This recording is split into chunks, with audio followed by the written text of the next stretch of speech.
கடவுள் ஒரு நாள் உலகை காண தனியே வந்தாராம். கண்ணில் கண்ட மனிதரை எல்லாம் நலமா என்றாராம். ஒரு மனிதன் வாழ்வே இனிமை என்றான், மறு மனிதன் அதுவோ கொடுமை என்றான். படைத்தவனோ உடனே சிரித்து விட்டான். இப்படி பேசி சிரித்தபடி நடந்து வந்தபோது ஓர் இளையோர் கூட்டம் கூடி வருவதை கண்டார். அந்த கடவுள் காது கொடுத்து கேட்டார். கடவுள் தந்த வரம் மனைவி, கடவுளுக்கு நிகரான வரம் தாய், கடவுளுக்கு கூட கிடைக்காத வரம் நண்பன். பக்திக்கு பலி கேட்பவர் அல்ல கடவுள், பசிக்கு உணவு அளிப்பவரே கடவுள். அட விடுங்கப்பா, அதை நாங்க அப்பவே மறந்துட்டோம் என்று சொல்லும் உறவுகள் கடவுள் கொடுத்த வரம். மனைவி அமைவதெல்லாம் கடவுள் கொடுத்த வரம் அல்ல, அவளின் பெற்றோர் வளர்த்த விதம். இப்படி மணிமணியாக மணிக்கணக்கில் பேசிக்கொண்டிருந்த இளையோர் அருகே போனார் கடவுளை கண்டவுடன் பக்தியோடு ஓடி வந்தார்கள். கேட்டார் கடவுள், என்னை பற்றி இவ்வளவு அறிவுபூர்வமாக அட்டகாசமாக நீங்கள் பேசிக்கொண்டிருக்கிறீர்கள், உங்கள் எத்தனை பேருக்கு என்னை போல கடவுளாக ஆக விருப்பம்? கேட்ட மாத்திரத்தில் எல்லோரும் கைதூக்கினார்கள். ஒரே ஒருவரை தவிர அவருக்கு கடவுளாக விருப்பம் இல்லை.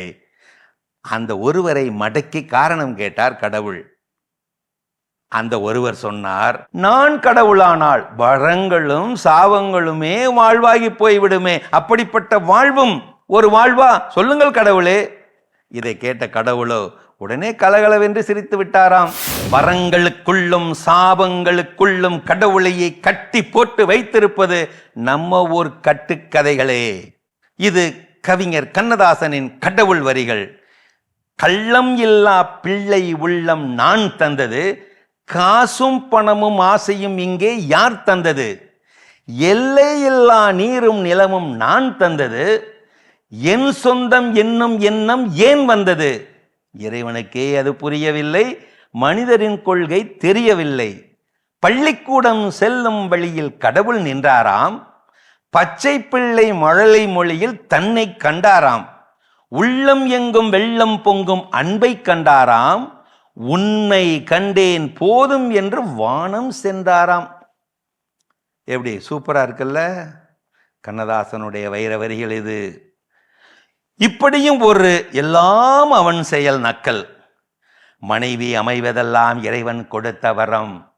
சில பேருக்கு துவட்டி விடுகிற மாதிரி, சில பேருக்கு துவட்டி எடுக்கிறது மாதிரி. எல்லாம் அவன் செயல், எல்லாம் அவன் செயல்.